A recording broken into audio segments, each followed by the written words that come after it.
Hello and welcome to Science for Uncut, a podcast for developers about building great products. Today, I am excited to welcome Emily Bache. Emily, thank you so much for joining us. Well, thank you for inviting me. Great. Yeah, can you please just go ahead and introduce yourself? Well, I'm a software developer and technical coach based in Sweden, although I grew up in the UK, and I'm delighted to be invited to talk to you. Great. Can you maybe give us, some of the stepping stones through your career about becoming a coach and your experiences? Yeah, so my career began in 1998 when I graduated with a degree in engineering, and I got a job as a software developer doing Java. Then quite soon after that, in 2000, I moved to Sweden with my husband. He got a job here, and we've been in Sweden ever since. And I landed really on my feet, actually, because the first job I got in Sweden, it was a startup and it was Java again, and it was using extreme programming. So I really landed in this team of very good software developers, and we were learning to write unit tests together and talking to the customer frequently in pair programming. And it was such a good experience. So I really got onto this whole agile and testing thing pretty early. Since then, basically, I got a job doing some Python and worked as a consultant for many years and started training people in test-driven development using the Coding Dojo. I wrote a book about that in 2011, the Coding Dojo Handbook. And then I spent some time doing some architecture and test strategy. And then in 2018, I was invited to pair coach with Llewellyn Falco in the US. And he showed me how he was teaching teams, not just test-driven development, but like refactoring and handling legacy code and stuff. And I was so inspired by that. I thought, right, well, this seems to work. So I started doing technical coaching myself. And that turned into another book that was published about a year ago, Technical Agile Coaching with the Samman Method. So that's what I do these days. I do technical coaching. Great. And we are going to dive much deeper into that. I mean, let's say in my early 40s, and for some of the people who have been doing, software development for a while, there are paths that they can take. They can move into the management. They can stay in the software and doing hands-off stuff and going into these waters of like teaching people, but as like maybe a main or a side thing in their career. As coaching, that's something, let's say, less frequent. Did it came just natural to you over the years because you were just, helping a lot of people and you enjoyed that, or how you ended up in those waters? Well, I mean, I guess at first it was kind of self-preservation. I was ending up on a team where I was the only one writing any tests. And I was like, this is not fun. The tests are breaking all the time and nobody cares. So I've got to do something to persuade my colleagues to pay attention. So it kind of grew from there, really, that I found I actually quite liked holding little trainings and dojos. So that's kind of where it started. And I mean, the thing is, I could have gone into coaching full time, but the thing is, I really like writing code. I didn't want to give that up, and I still don't. So this thing with coaching and teaching, it's a way to have influence and be senior and show technical leadership without losing touch with the code. It combines this, people stuff with technical stuff in a really fun way, in my opinion. And I think I have more influence as a coach than I would have as an individual contributor. I mean, I certainly meet more teams and interact with more people. Yeah. And having your feet in both areas is super important, I think. Now that you said that, because I did meet a lot of people doing trainings, one way or another. And it can really show if this, guy or girl haven't, touched the code in a while. Yeah. This industry moves so fast. You really have to be writing a lot of code to keep up with all the latest frameworks and tools and languages and everything. We've just released the CI/CD for Monorepo's ebook. It's for software engineers who are evaluating or want to optimize the monorepo way of software development.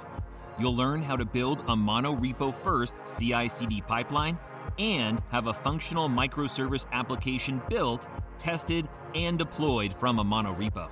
Check it out on our website, semaphorecI.com/resources/monorepo-CICD.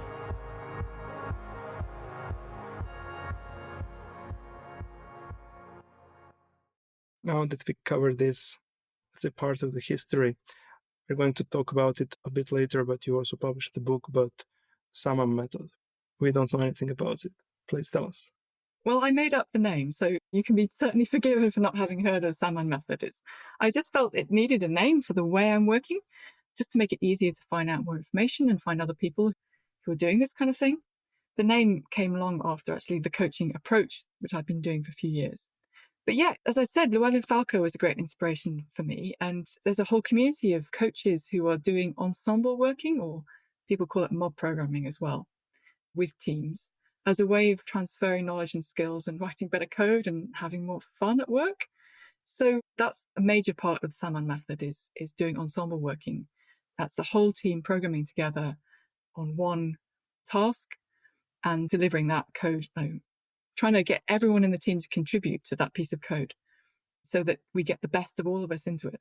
And as a coach, you're there to kind of facilitate that, to make sure that the team is able to collaborate in that way, but also to contribute what you know about how to write tests and how to refactor safely so that the team learns those things as well. So that's one part of the Samman Method, working in the production code with the team in an ensemble. And then the other part is, well, if you're going to learn something like TDD or refactoring, there's some theory, there's some skills, there's some vocabulary, there are exercises that you can do that will help you to learn those things in a more effective way than just, serendipity when it comes up in your production code base. So the other part of the Samman Method is these short teaching sessions where we do exercises and we learn skills and we practice, basically. So those are the two main parts of the Samman Method. As a coach, I come to a team and I facilitate ensemble working and I lead learning hours. And I don't do that full time. The team has to have time to do their other stuff, get tasks done out with me not being there. So as a coach, I can work with several teams concurrently, or I can work part-time and I can go to a lot of conferences and stuff if that's what I feel like doing. As a coach, it's a great lifestyle in a way. And for the teams I'm coaching, it's the most effective way I know so far for introducing these kind of technical practices in teams that aren't using them. As you were speaking about this, I was kind of contrasting this with my experiences and how I learned it and how I helped other people, to just get on that train of like TDD, but I would say also writing tests in general, because that's also where our industry, kind of tends to struggle. Can you maybe talk more about the timeline that you are seeing with the teams? Because introducing anything new, the bigger the team is, the more it takes. You have, people with various, experience levels and skills and motivations, to embrace something new. So I guess it varies a lot, but let's say once you come in and there is a team that says, yes, we want this, how it rolls then. Yeah, there's a lot of variety. I mean, most of the teams I go into and I start working with, they already have some unit tests and often other, integration tests and stuff as well, and continuous delivery pipelines. So often they've got the basic infrastructure. And also quite often I'll find that maybe there's one person in the team who is a bit more experienced and actually does really know their stuff already and can write good tests and do refactoring and stuff. But at the same time, the rest of the team is much more junior or perhaps less experienced with these techniques. And it's not always easy for even one experienced person in a team to kind of spread that. And of course, sometimes you come to a team and nobody knows anything about this. And they've been told to write tests, but they've no idea how to write good tests. So as a coach, I come in to these kind of situations, and with the ensemble working, it's if the knowledge is already in the team and somebody there is experienced, then as a coach, it's just a question of teaching them collaboration techniques, really, so that they can learn to spread that knowledge and learn from one another. That's the biggest thing I contribute some of the time, just the collaboration techniques, which is great in itself. I mean, ensemble working is a fantastic technique, even without the rest of the learning hours and stuff that I do. But then, of course, if there's really a lack of knowledge about, how to design good tests and what TDD actually is even. I mean, it's not just writing unit tests. TDD is a design technique. It's a way of developing code and tests together. Then there's perhaps a lot more focus on the learning hours at first of what is TDD, And quite often you come in and the code base is built in such a way that it's really hard to write good tests. And then at that point, it's a lot more like, well, can we do safe refactoring here? Even with the tests that we've got, perhaps we're better off focusing on the refactoring techniques before we try and learn too much about testing. So the approach I take does vary according to the situation the team is in, definitely. Clear. And in ensemble practice, you mentioned, communication, let's say techniques or methods. Can we perhaps dive a bit deeper there? Yeah, so I don't know if you've ever tried to program with like 6 developers in the same room with one computer. I haven't. No. But I think you can imagine that if you just try and do that with no kind of guidance, it could get a little bit, chaotic. Yeah, you need someone to supervise. Yeah, because software developers, everyone has an opinion about what the code should be and different ideas about where we should start and what we should focus on. And, so a lot of the ensemble working technique is just working out how should we talk to each other in a way that actually means that we're collaborating and not fighting with each other. So when I'm teaching it to a team that hasn't done it before, we'll go through, well, there are some roles. And if you have this role, then you should say this, and you have that role, you should say this, and otherwise you're quiet. So it's kind of like I'm quite strict at the start. And then when you've got the hang of it a bit, you can start to loosen up the roles a bit. So the way I teach it is that the person with a keyboard who's controlling the computer, that's the typist. They are typing in the code that the rest of the team has decided on, not the code that they have in their head that they've decided on. That's kind of important. The person with the keyboard is not driving the direction. They're not making the decisions. They are just typing in the code. So that's the first thing. And then the other thing is that in order for the typist to know what to write, they need to get some clear instructions from the rest of the team. So we have the spokesperson who is called the navigator. And they're the person who is supposed to be primarily directing the whole ensemble and making the decisions. And they, of course, need to get help and input from the rest of the team, but they should be the person kind of initiating that so that everyone else is mostly quiet until they get asked, or unless they really, really have to say something. And then, of course, you rotate these roles so that you don't get completely stuck and one person taking over the whole time. We've just released the CI/CD for Monorepos ebook. It's for software engineers who are evaluating or want to optimize the monorepo way of software development. You'll learn how to build a monorepo-first CI/CD pipeline and have a functional microservice application built, tested, and deployed from a monorepo. Check it out on our website, semaphoreci.com/resources/monorepo-CICD.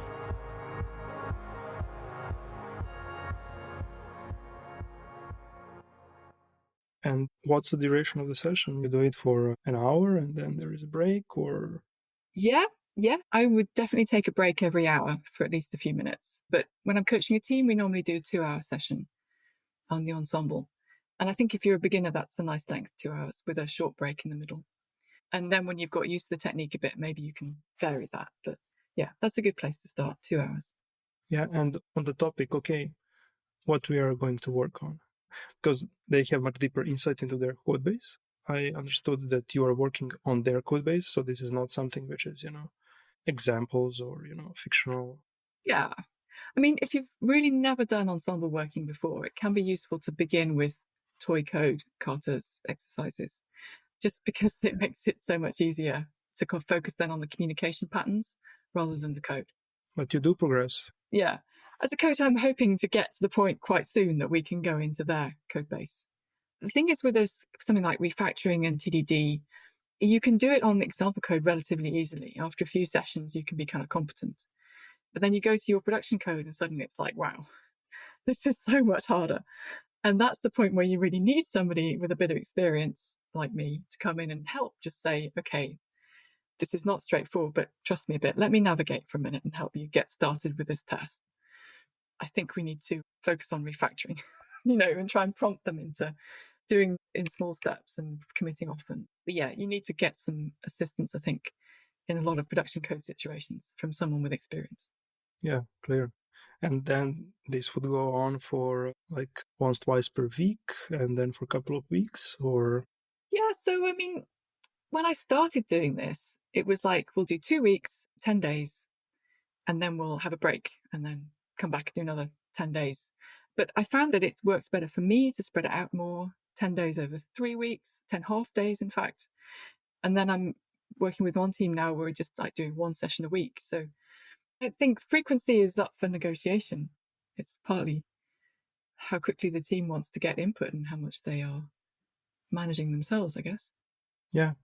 I'm asking primarily because there is that moment when you're learning something and you think you get it, and then, like 1.5 later, now I get it. Right. So the engagements I have with teams, I mean, I would like it to be more long term so that, like, as you say, when you realize, now I get it, or actually, no, I'm stuck, that the coach is still somewhere available and you can still get some help. Yeah, exactly. If I would be one receiving the training and all that, I would want, can I call you a month after? Yeah.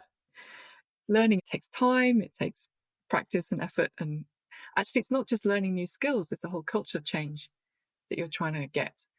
When you've got an agile team that really understands TDD and refactoring and working in small steps and incremental design and all this, that's a team culture as much as skill. It's a way of working that is so embedded in the habits of that team. That's just the way they work. And that kind of culture change doesn't happen after 2 weeks with a coach or a 2-day training course. It's a much longer term kind of prospect. So you need a bit of continuity and somebody to be, pushing for that. Yeah. On those cultural patterns, I do remember, pretty much when GitHub introduced pull requests, then I think majority of the, let's say, civilization got access to code reviews as really accessible, and a good tool to do that. I remember even, back then some people, taking just those reviews, kind of personal, but, not on all that communication patterns. It also depends how someone is saying that maybe this function sucks. And, here are the ways that you can potentially explore. And those communication patterns, tossing the ball, my court, your court, let's navigate this. Sometimes without face-to-face time can be a challenge. I assume that we progressed further and that is widely accepted, but in terms of those soft skill patterns, do you sometimes have to intervene also and help people improve communication? Of course. I mean, yeah, teamwork. Software is built by teams these days, and teams need to be able to communicate in order to collaborate. I mean, this is a constant challenge for me as coming in as a coach as well, just getting accepted by the team as, somebody is worth listening to. So there's all those soft skills and culture and communication. It's really important. And I won't just drop into a team and say, right, now I'm coaching you. I always try and get to know them first, find out about their situation and try and discuss with them the challenges they're seeing and where I might be able to contribute something. We started here talking about code reviews. I mean, ensemble working is kind of a constant code review. It's kind of intense. Yeah, real-time code review. Yeah. You need good people skills and good relationships for it to work smoothly. Yeah. And I think that it's widely known and hopefully also accepted. I mean, just that element of doing as, dojos or kata or doing something over and over, is a small thing and then improving over time. I was introduced to that maybe on second year of my career. So let's say 2 years after I finished university. And during my university, it never crossed my mind to solve one problem, write a function, class, whatever element, entity of software over and over, and got better at it. So maybe you can also, perhaps for some listeners who are not aware of it or haven't tried it, introduce that concept. Yeah, why would you do that? Why would you, if you were given a university exercise, why would you do it more than once? Yeah. The thing with code katas, what you're training is not your ability to solve a problem or to demonstrate that you can use a technique at all. The techniques that you're learning from the code kata is the way of working. It's the process of producing code and tests. That's what you're actually trying to achieve. And when you're doing exercise at university, you do like 10 exercises, all kind of similar until you've shown that you understand the technique. With a code kata, what you're practicing is the flow of code from your brain through your hands into the computer, and how you do that in small steps, and how you choose the next test to write, and how you transform the duplicated, messy design into something that's clean and dry in the refactor step, and how you do that safely. So it's really the process of programming. It's not the end result that matters. So that's why you do it more than once, because that's actually what you're getting better at. It's not doing 10 different exercises, it's doing the same exercise 10 times. But the process that you use is perhaps slightly different each of those 10 times. and you learn and you get better. When you do it on the code cutter, the idea is you can do it in your production code, and it's harder in the production code. But if you can do it really smoothly and without kind of thinking about it in a code cutter, then you've got so much more brain capacity to spend on your actual production code and its quirks and difficulties and understanding what the customer wants. Yeah, and then over time, it, I guess, evolves into pretty much a habit formation, and that's the main idea. And with your coaching, the first part that we talked about, this is very much a team effort and communication effort and all that. And with this second part, which is pretty much individual thing, doesn't have to be, can be done through pair programming, right? Over and over again. How that looks in practice? How would you advise doing that? Okay, so I do these 1 hour learning hour sessions. I structure them as a lesson that's thought through and is trying to be engaging. And I use the 4C model from Sharon Bowman as a way to structure this and to make it interactive, because people learn by doing and by talking much more than they learn by listening and watching. So there's lots more talking and doing than there is listening and watching in that hour. And there'll be a coding exercise, pretty much guaranteed. And we'll work on that in pairs usually, sometimes all together. But that is your chance to practice and to see the technique. But of course, it works even better if then afterwards you do it again by yourself and go through it. Not everyone manages that, but still just having an hour a day with the coach doing exercises is a great start. Yeah, I remember we were introducing that, like, especially for the people who got their first job, like, when you come in, you have like 45 minutes in a day when you're fresh and, enthusiastic, do that kata one more time, which can be a way to approach it. Absolutely. And if you can get that kind of daily bit of practice, you'll soon see some results that make it all worth it for your company that you've put that time, because you'll be so much more effective when you're working the production code. At least that's what my experience tells me. Yeah. We are perhaps, touching upon what you mentioned at the very beginning of your career, when you joined that team that, supported you and wanted to, embrace those good practices, because you also need kind of almost like a permission, if you're not going to come an hour earlier, to invest in your skills in such a systematic way and not just keep churning production code, which might not be production code. Yeah. Investing in people's skills and abilities is worth it. I mean, training, it's worth it. Yeah, I'm thinking about this now, and for regular listeners, I will be probably a parrot, because during last couple of episodes, I was touching upon about, the health of the code base and the structure of the testing pyramid and what we are seeing in production. And I also mentioned to you that a lot of teams that I end up talking to are like, pretty much asking for help and advice and experiences in areas what are doing to tame their test suite. And usually people end up having like majority of their tests would be a brittle, complex tests that are running through the whole stack of the application, touching a lot of things, although they want to test something perhaps simple. And let's say just two major things. One is just the duration of those tests and, how flaky, brittle they are. And just 5 years later, you have a test suite that takes 2.5 hours to run. And usually something can fail that, shouldn't have or should have. So yeah, would love to hear your experiences and approach with this. Yeah, I recognize that problem. Yeah, I can see that. I mean, the test pyramid is set up so that what you really want are fast tests that are cheap to maintain. And what you get often is slow tests that are really expensive to maintain and brittle. And usually people say the way to get fast, cheap tests is to write unit tests. The thing with that is, of course, you need to design your code in such a way that it's possible to have unit tests. They have to be units. And a lot of code bases aren't built that way, unfortunately. So if you're in that situation where you haven't got units and your tests are all big and slow and brittle, it's very annoying to have someone come to you and say, right, well, you need to write unit tests. Because you're like, yeah, but that's really hard. I can't do that. There's a technique that I've been using a lot lately. Well, not just lately, approval testing. This is a technique that people I know, including Luella Falco and my husband, Jeff, have been pioneering this way of designing tests. And I'm really excited about it right now because I think it presents a kind of a middle way between slow and brittle tests and unit tests.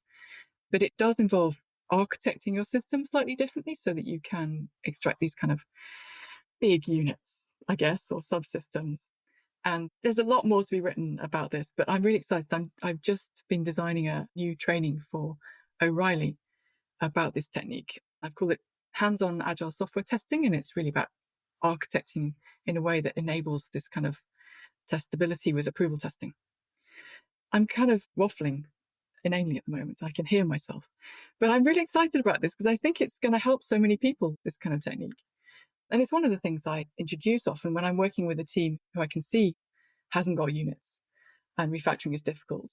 It's one of the techniques I'll bring in, approval testing. So yeah, I could probably talk for another half hour about that. Yeah. And for those of us interested in hearing and learning more about this technique, but about you, can you tell us what are some of the ways that we can find and engage? Yes, so I'm on Twitter, Emily Bache on Twitter. And from there, you can probably find the rest of my stuff on the internet. I'm on GitHub, and I've got a website also, sammancoaching.org, which goes with my book, which is published on LeanPub. And this stuff I was just talking about, approval testing. As I said, I'm doing a live online training with O'Reilly and also with Tech Talk, and more in-depth training on the same topic in March. Yeah, follow me on Twitter and hopefully you'll get these kind of links. Yeah, that's a good starting point. Yeah. Emily, it was super interesting to talk about all these topics. Thank you so much. And yeah, good luck. Thank you. It's been really fun talking to you.